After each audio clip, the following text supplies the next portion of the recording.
자, 토요일 아침입니다. 오늘 하나님 앞에 우리가 기도했습니다. 그 기도가 다 응답될 줄 믿습니다. 우리가 기도할 때는 확신을 가지고 기도해야 돼요. 당장 안 이루어져도 하나님 뜻대로 언젠간 이루어집니다. 우리의 기도는 결코 헛되지 않습니다. 여러분 확신과 자신감을 가지고 더 기도하시기 바랍니다. 마태복음 21장 1절에서 11절 말씀으로 같이 하나님의 교훈을 나눕니다. 교훈이 담긴 기도 제목 우리 같이 한번 따라합니다. 주님처럼 겸손한 자가 되게 하시고 주님께 귀하게 쓰임받는 나귀가 되게 하소서. 아멘. 우리 서로를 향하여 축복하면 좋겠습니다. 당신의 기도는 반드시 응답됩니다. 우리 한번 축복합니다.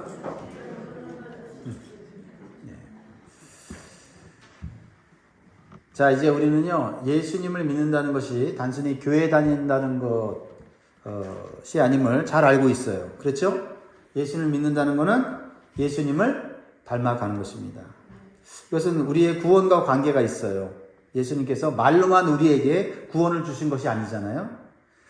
예수님께서 스스로 몸소 이 땅에 인간의 몸을 입고 오셔서 온갖 고난을 당하시고 우리 죄를 대속하시고 죽기까지 희생하셨기 때문에 우리의 구원을 이루신 것이에요. 말로 이룬 것이 아니라 몸으로 이루셨다는 거예요.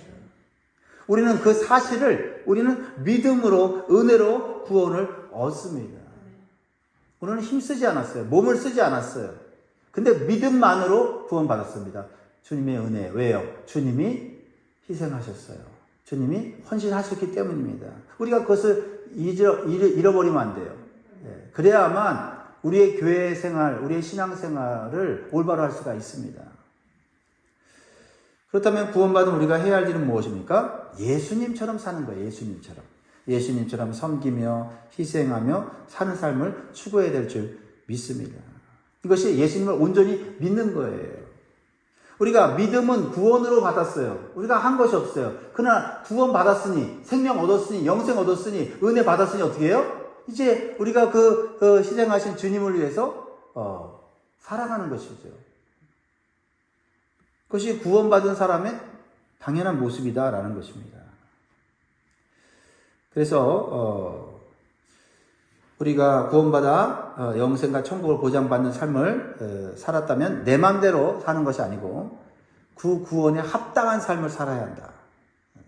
그 구원에 합당한 삶은 어떤 삶이냐? 바로 예수님께서 하나님께 쓰임받은 것처럼 우리도 하나님께 쓰임받는 인생이 되어야 된다라는 겁니다. 오늘 본문에서 예수님은 어떤 모습을 보여주고 있습니까? 예수님께서는 드디어 공개적으로 왕으로 나타나고 계십니다. 그런데 어떤 왕의 모습으로 나타나십니까? 우리가 생각하는 왕의 모습과는 달라요. 겸손과 평강의 왕으로 나타나세요. 그것이 5절 말씀에 나와 있는데 보세요. 시온 딸에게 이르기를 내 왕이 내게 임하나니 그는 겸손하여 나귀 곧 멍에 매는 짐승의 새끼를 탔도다 하라 하였느니라. 보통 우리가 생각하는 왕은 뭐예요? 나귀가 아니라 백마를 타고 권세와 위엄을 가지고 무장한 군인들을 이끌고 오는 화려한 행렬 아닙니까? 그런데 우리 예수님은 가장 강력한 하늘의 권세와 능력을 가졌음에도 불구하고 겸손한 모습으로 나귀를 타고 예루살렘에 입성하십니다. 왕인데 우리가 상상하는 왕의 모습이 아니다. 왜 그랬을까요? 거기에는 우리의 구원이 담겨져 있는 거죠. 나귀도 아니고 나귀 새끼. 나귀 새끼니 예수님이 탔으면 발이 달랑말랑. 그리고 나귀 새끼니 어떻게 해요? 뒤뚱뒤뚱 가면서. 상상해보면 왕인데 왕의 모습이 아니에요. 왜 이런 모습으로 예수님이 예루살렘에 입성하셨을까? 이것은 무엇을 의미합니까? 예수님은 자기 뜻이 아니라 하나님 뜻에 온전히 순종했음을 보여주는 겁니다. 겸손은 단순히 낮아지는 것이 아니라 하나님의 뜻에 순종하는 것이에요. 예수님은 얼마든지 멋진 병거와 말을 타고 오실 수 있었지만 하나님의 말씀과 뜻을 성취하기 위해서 작고 보잘것없어 보이는 나귀 새끼를 타신 것입니다. 이것은 예수님이 우리에게 어떠한 성품을 가지신 왕이신지를 보여주는 거죠. 그래서 예수님을 닮아간다는 것은 교만을 버리고 겸손을 연습하는 것입니다. 그리고 내 뜻을 내려놓고 하나님의 뜻에 순종하는 훈련을 하는 것이에요. 그래야 예수님처럼 하나님께 귀하게 쓰임받는 사람이 되는 것입니다. 오늘 이 말씀을 통해 우리의 삶의 진정한 왕이 누구며 우리가 그렇게 어떻게 그분께 쓰임을 받을 수 있는지를 좀 더 나눠보려고 합니다. 첫 번째, 묶여 인생을 찾아와 풀어주시는 주님의 은혜를 우리가 기억해야 됩니다. 묶여있는 인생을 찾아오셔서 우리 주님은 풀어주셨다, 자유케 하셨다라는 것을 기억해야 합니다. 자, 오늘 말씀 2절을 보면 매우 흥미로운 장면이 나오죠. 예수님께서 제자 2명을 맞은편 마을로 보내시면서 어떤 명령을 내리세요. 어떤 명령이죠? 2절입니다. 2절 같이 있습니다. 시작. 이르시되 너희는 맞은편 마을로 가라. 그리하면 곧 매인 나귀와 나귀 새끼가 함께 있는 것을 보리니 풀어 내게로 끌고 오라. 자, 여기서 우리가 주목해야 될 단어는 뭐예요? 매어 있다는 거예요. 매어 있다. 그 나귀는 주인이 있었고 어딘가에 묶여서 자기 마음대로 갈 수 없는 상태였다라는 겁니다. 매어 있다. 이거 우리의 모습 아닙니까? 겉으로는 자유로워 보이지만 우리는 무언가에 항상 매어 있어요. 그렇죠? 어떤 분은 지독한 경제적인 결핍에 매어 있어요. 어떤 분은 풀리지 않는 어떤 문제 속에 묶여 있어요. 어떤 분은 남들에게 말 못할 만한 중독이나 죄책감에 꽁꽁 묶여 하루하루를 힘들게 살아가는 사람들도 있습니다. 우리는 보이는 것에, 보이지 않는 것에 묶여 살아요. 사람에도 묶여 살고, 환경에도 묶여 살고, 문제에도 묶여 살고, 묶여 사는 거예요. 근데 주님이 뭐라고 말씀하십니까? 풀어 내게로 끌고 오라고 말씀하십니다. 여러분, 오직 주님만이 우리의 묶여있는 것을 풀어주시는 줄 믿습니다. 그 묶여있는 것을 풀릴 때는 우리가 주님의 말씀에 순종할 때예요. 주님은 묶여서 아무것도 할 수 없는 작은 나귀의 상태를 이미 알고 계셨어요. 그러나 주님께서는 그것을 자유케 하셔서 주님이 아름답게 쓰시려고 하셨다라는 겁니다. 우리가 단순히 묶여있는 걸 풀어주십시오 라고 기도하는 것이 아닙니다. 우리는 묶여있는 것부터 풀어져서 우리는 주님께 매여야 돼요. 우리가 올바로 매여야 우리의 인생이 올바른 길로 가는 겁니다. 혼자서는 우리는 갈 수 없어요. 우리가 자유롭게 가는 것 같지만 우리는 세상에 묶여서 살아가고 있는 거예요. 그러나 그 묶인 것이 주님의 말씀에 의해서 풀어져서 주님께 매여 있으면 우리의 인생은 자동적으로 자연스럽게 영원한 천국으로 가게 되는 줄 믿습니다. 여러분, 우리 주님이 이 땅에 매인 것을 풀러 오신 분임을 기억하시기 바라요. 그래서 뭔가 묶여있는 느낌이 들 때 주님 풀어주십시오 라고 기도하세요. 얼마나 좋은 기도입니까? 우리 스스로 풀려고 하면 어떻게 해요? 더 꼬이고 더 복잡해지는 거예요. 그러나 주님의 말씀 한마디에 그 복잡하고 해결할 수 없는 문제가 해결되는 줄 믿습니다. 주님, 이 묶여있는 것을 풀 수 있는 말씀을 내게 주십시오. 그렇습니다. 혹시 여러분 10년 넘게 가슴에 묻어둔 어떤 매여있는 관계가 있습니까? 미움의 관계, 상처의 관계. 난 절대 용서 못해. 그것만큼은 나는 내가 용서할 수 없어 라고 하는 그런 이 매임 속에 있는 성도들이 계시다면 주님 앞에서 주님 이제는 풀어주십시오. 이제는 놓아주게 하옵소서, 용서하게 하옵소서, 이렇게 기도할 수 있기를 주의 이름으로 축복합니다. 여러분, 오늘 주님은 이 땅에 우리의 매일 모든 것을 풀어주려고 오신 주님을 우리가 오늘 기억하면서 우리가 서로를 위해서 기도하고 또 서로를 주님의 마음으로 대할 수 있기를 주의 이름으로 축복합니다. 두 번째로 주시는 교훈은요, 주가 쓰시겠다 하실 때 기쁨으로 드리는 헌신이 있어야 합니다. 주가 쓰시겠다 할 때 기쁨으로 드리는 헌신이 있어야 돼요. 주님이 쓰시겠다 할 때 그것은 놀라운 축복이에요. 왜요? 어차피 우리는 주님께 쓰임받지 못하면 누구에게 쓰임받을까요?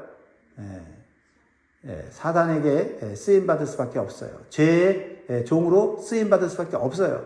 그걸 부정하든 그걸 못 듣는 간에 그렇게 사는 겁니다. 그러나 주님이 쓰시겠다 할 때는 주님이 나를 가장 합당한, 가장 아름다운 모습으로 만들어 가신다는 것을 뜻하는 줄 믿으시기 바랍니다. 자, 예수님은 제자들에게 나귀 새끼를 끌고 오라고 명령하시면서 덧붙여 말씀하시는 게 있죠. 3절을 다시 보면 만일 누가 무슨 말을 하거든 주가 쓰시겠다 하라 그리하면 즉시 보내리라 하시니.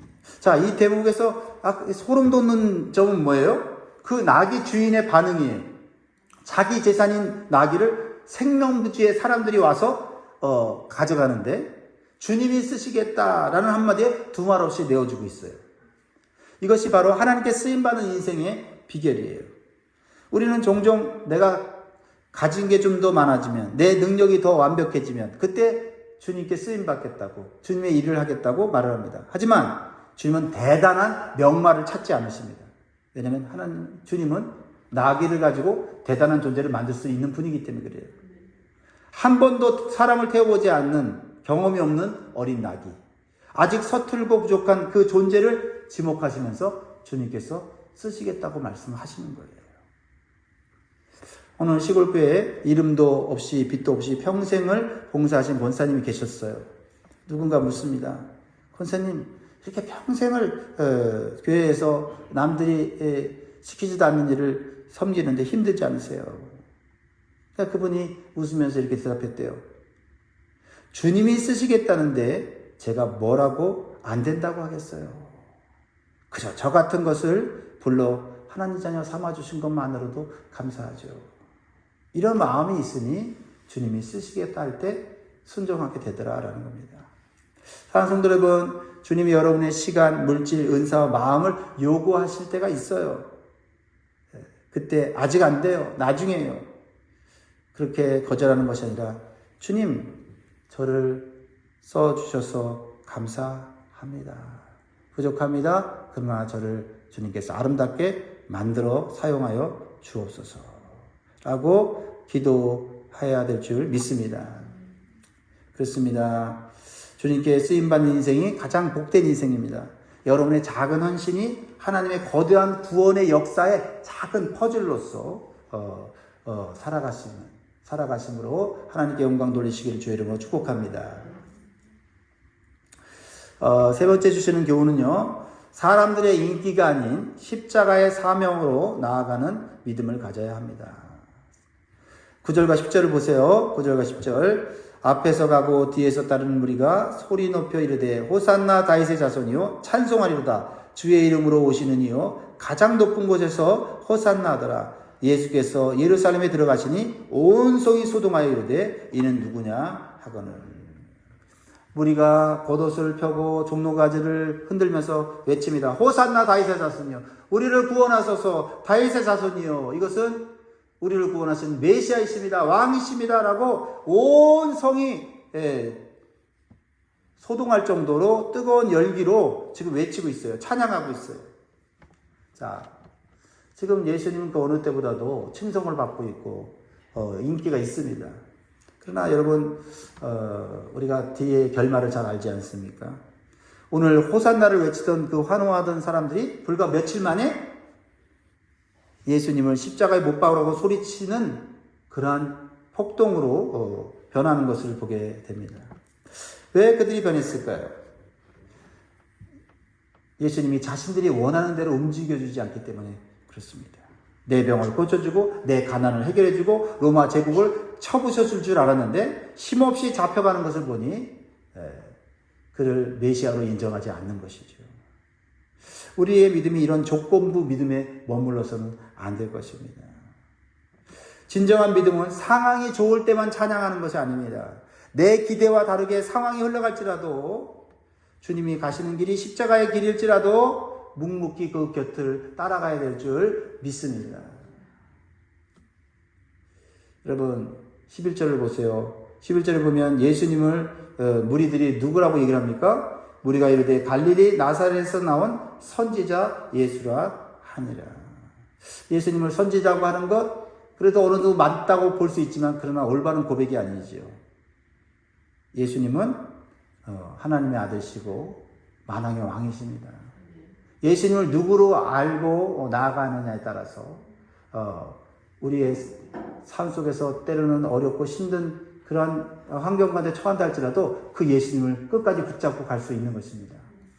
이 예수님을 찬양하던 이 무리들이 예수님 십자가에 못 박혀 죽자 그들은 예수님을 따라가지 않았습니다. 예수님을 오히려 멸시하고 조롱했습니다. 여러분, 우리는 환경에 의해서 상황에 의해서 예수님 믿으면 안 됩니다. 예수님은 언제나 우리의 왕이시고 우리의 메시아이시고 우리의 구원자이십니다. 오히려 힘들고 어려운 환경 가운데 갈 수 있도록 우리가 때로는 심지어 핍박받고 조롱을 받는 자리에 들어갈지라도 우리의 왕은 오직 예수 그리스도이십니다. 그 믿음을 갖고 나아갈 때 우리는 승리의 기쁨을 누리게 된다. 영광의 축복을 누리게 된다라는 것입니다. 여러분 오늘날도 이리저리 세상에서 예수 믿는 사람들을 조롱하고 핍박합니다. 그러나 세상의 소리에 귀 기울이지 말고 오직 주님의 말씀과 음성에 집중하여 우리에게 주어진 새 사명의 길을 끝까지 걸어가시기를 주의 이름으로 축복합니다. 말씀 맺겠습니다. 사랑하는 성도 여러분, 오늘 주님은 우리를 주님의 나귀로 초청하십니다. 대단해서가 아니에요. 아닙니다. 부족하고 연약하지만 주님이 우리를 상황과 죄의 권세에서 풀어주시고 우리를 아름답게 사용하시려고 우리를 불러주시는 줄 믿습니다.